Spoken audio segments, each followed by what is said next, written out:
On Wednesday, April 27, 2016, John Todd called the Martin County Sheriff's Office to report that his sister, Tricia Todd, was missing. She hadn't picked up her daughter, Faith, from the babysitter that day, which was highly unusual for her. When deputies arrived at the residence where Tricia was living, the scene inside her house appeared normal. Nothing was ransacked and nothing seemed suspicious. However, her vehicle was parked across from her residence, not in its usual spot. Inside the vehicle, the police found her purse and keys left on the passenger seat, but her cell phone and wallet were nowhere to be found. The deputies initiated a BOLO, be on the lookout for a missing person. Tricia occasionally left her house in the middle of the night to walk on the beach. To get to that area from her home, she had to pass through some of the rougher parts of town.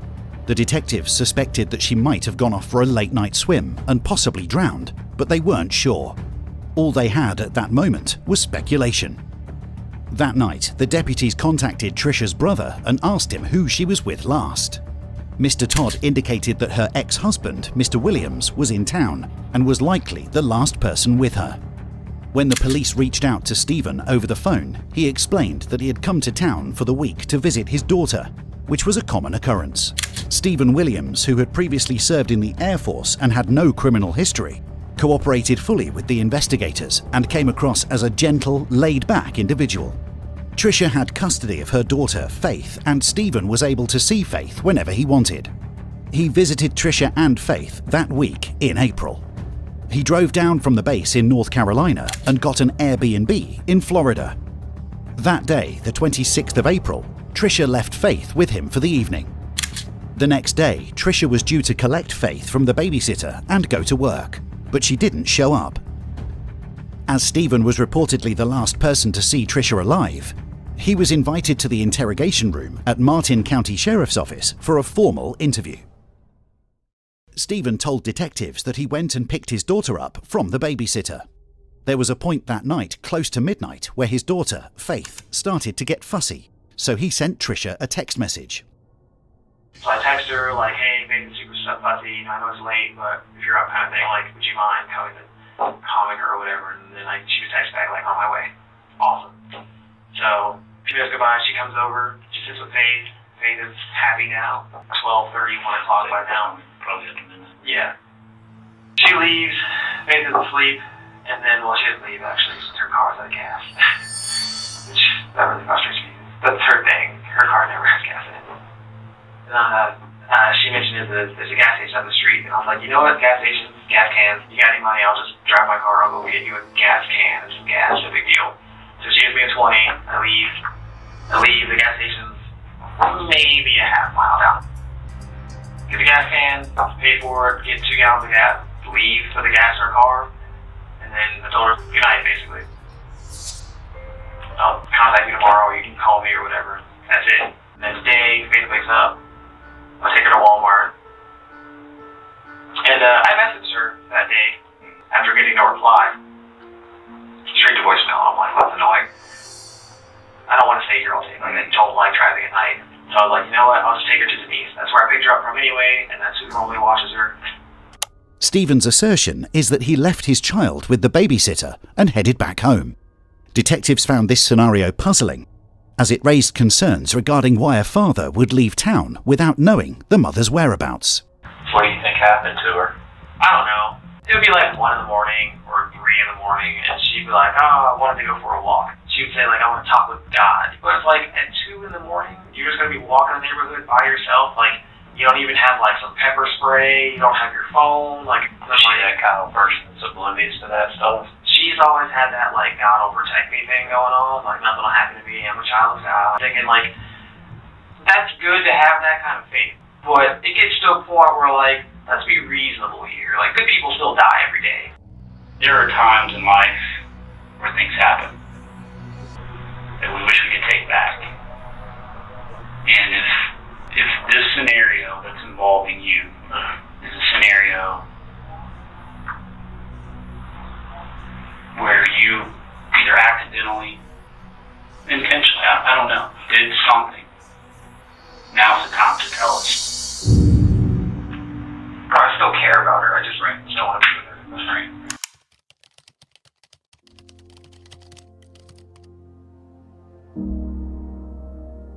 Tonight, the effort to find a missing Hobe Sound mother continues. Tricia Todd was reported missing on Wednesday. We don't want to miss something. Sheriff William Snyder says there's no timetable to call off the search, not ruling anything out at this time. So we don't have any evidence of a crime, but we have very suspicious circumstances under which she's missing. Over 60 volunteers joined a team of deputies to thoroughly search the rugged Florida scrub brush near Tricia's home. The police were tirelessly searching every possible location, hoping to find any clues about Tricia's whereabouts. While talking to Tricia's family, detectives learned some very disturbing facts about Stephen's past and his behaviour.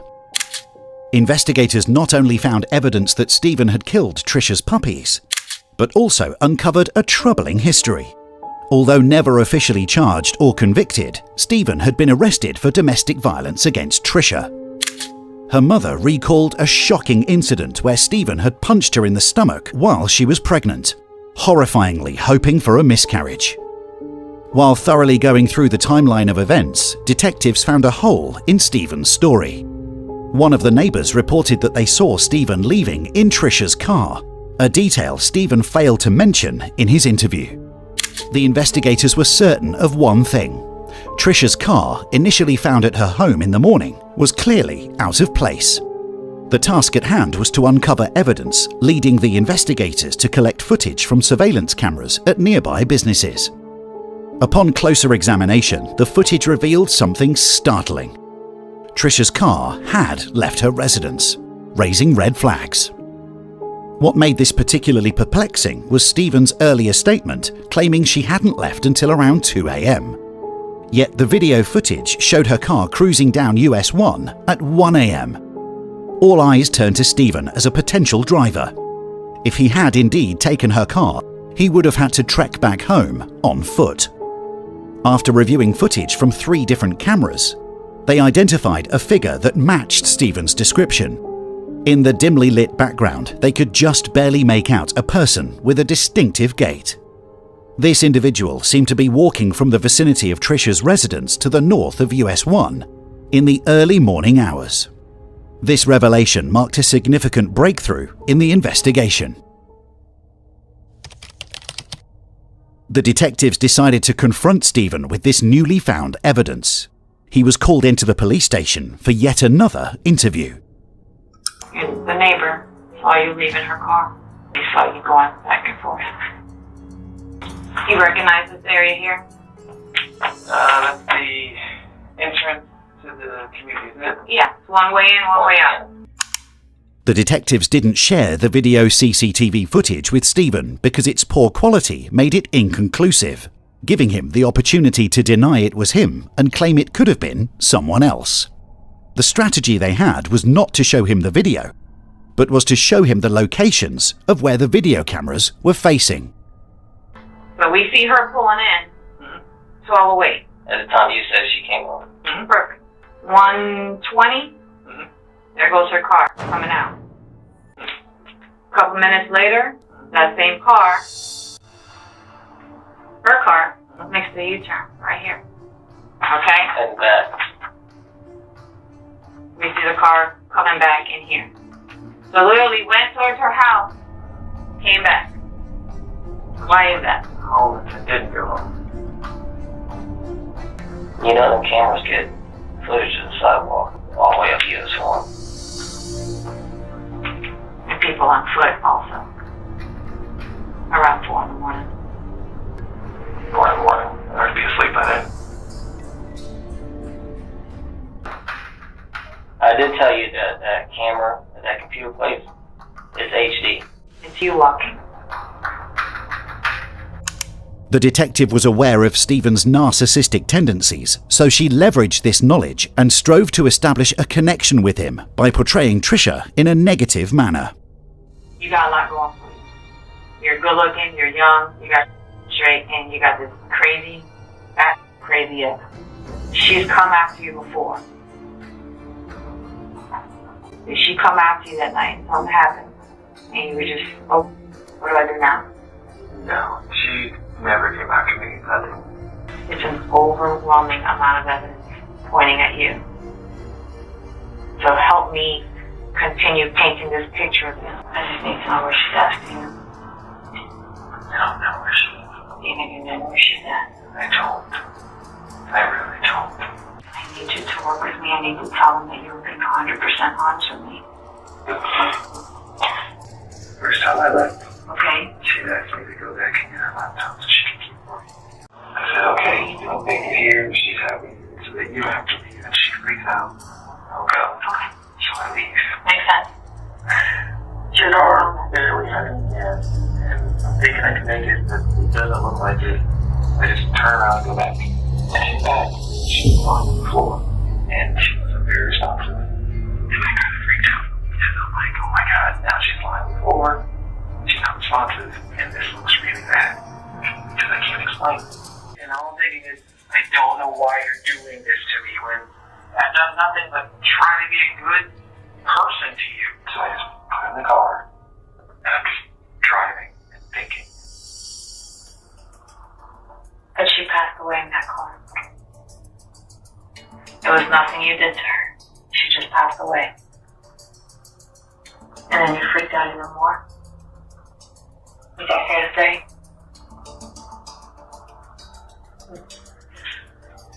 Did you just lay her down somewhere?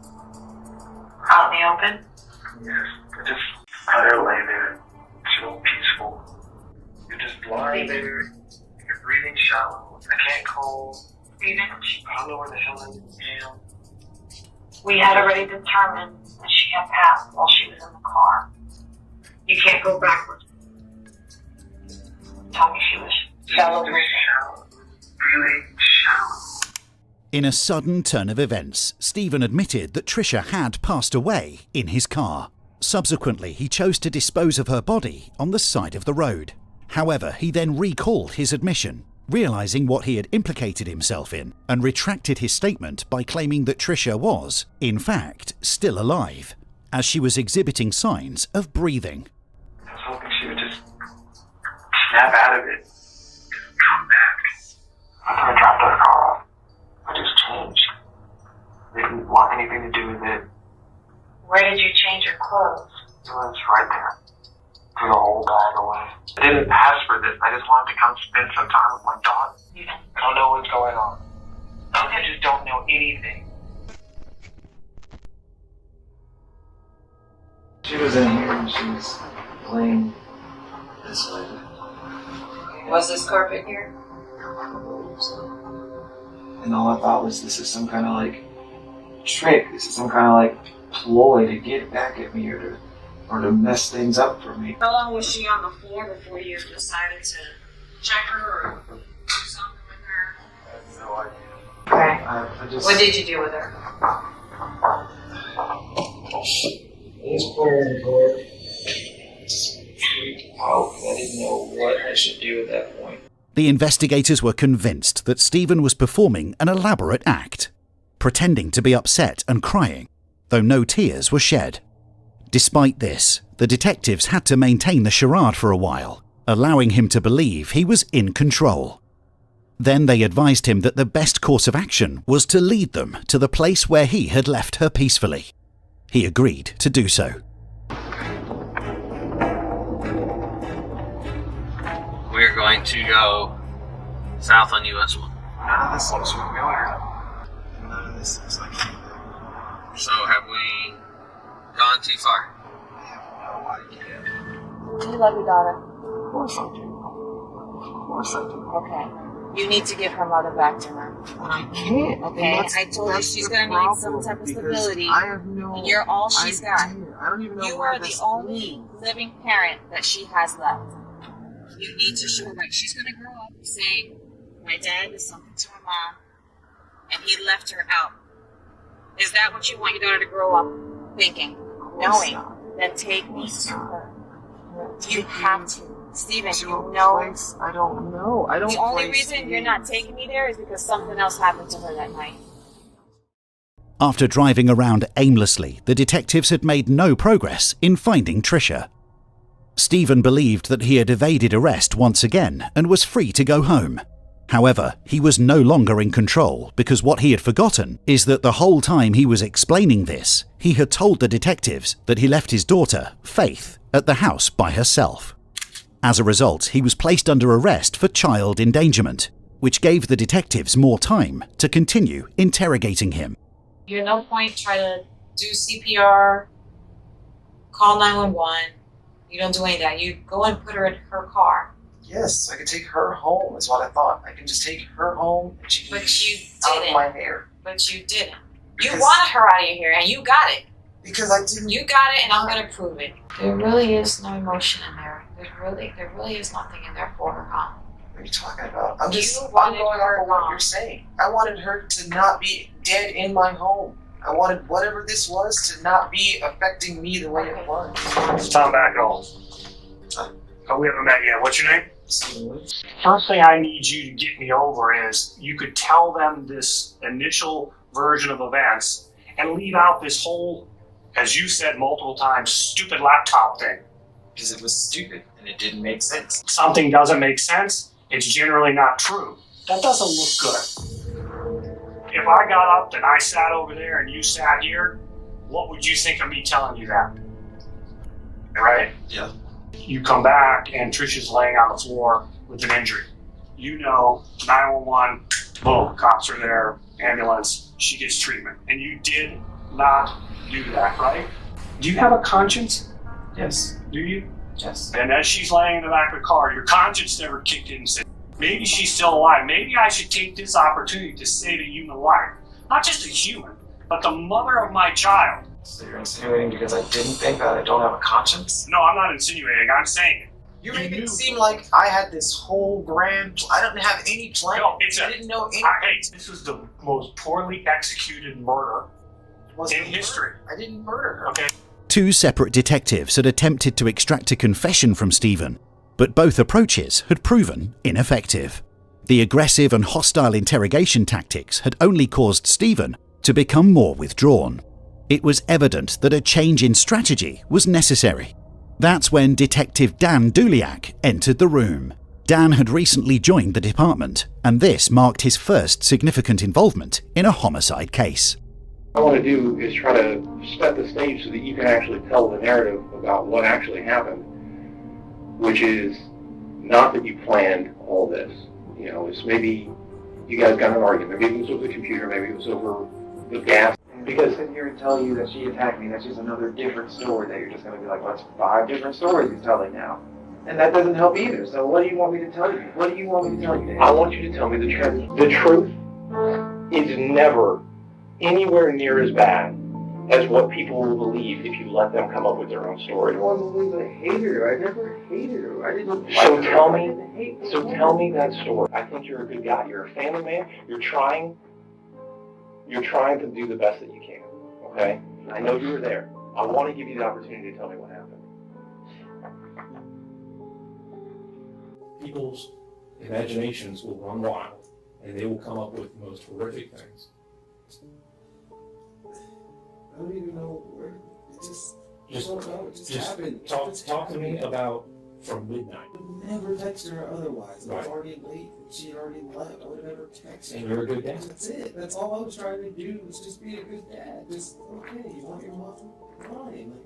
Like, I'm not going to deny you that, you know? Talks about nonsense and bringing up child support and just more stupid stuff that I just, for the most part, tried to ignore. And then, yeah, there was a mix-up with the check, but that's not my fault because you told me this was your address. So, yeah, that's where I mailed it to. And then she's telling me that's not the mailing address. So I'm like, that's not my fault. If you told me you moved, I did the responsible thing. I made sure the check was going to go wherever you moved to if you're not at your mom's house.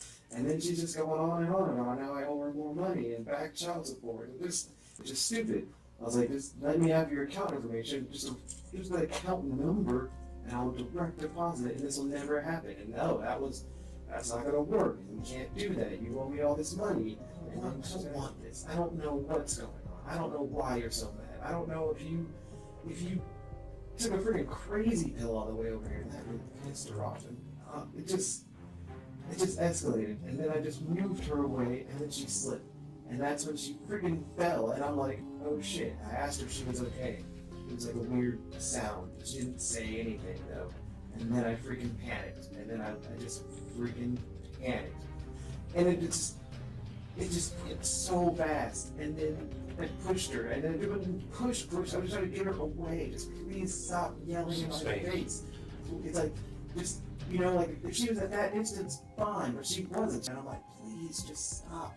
And so I went to move her away, and she slipped, and she hit her head, and I didn't mean for that. That wasn't my freaking fault. I wasn't. And then all I'm thinking is, great, now I've pushed her, and she's hurt her head, and I'm done. I'm just, everything I've tried to do, everything I've tried to be, is done because I made a mistake. I didn't really even lose my cool. I just tried to move you away. I just did. Very nice. All right. The detectives had enough to charge him with murder, thanks to the evidence of their animosity, his numerous lies, and his recent confession.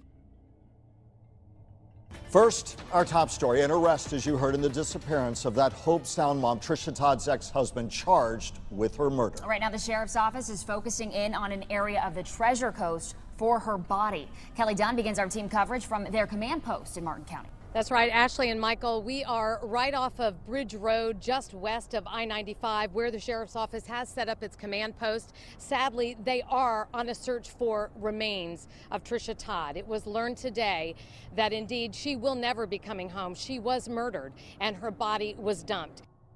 Stephen had the entire thing planned out. He had previously bought a chainsaw in North Carolina and acid, and had dug a hole in Hungryland Wildlife Reserve. Stephen said he had planned to kill Trisha in advance, but although he spent all day with her the day of the murder, he couldn't get up his nerve.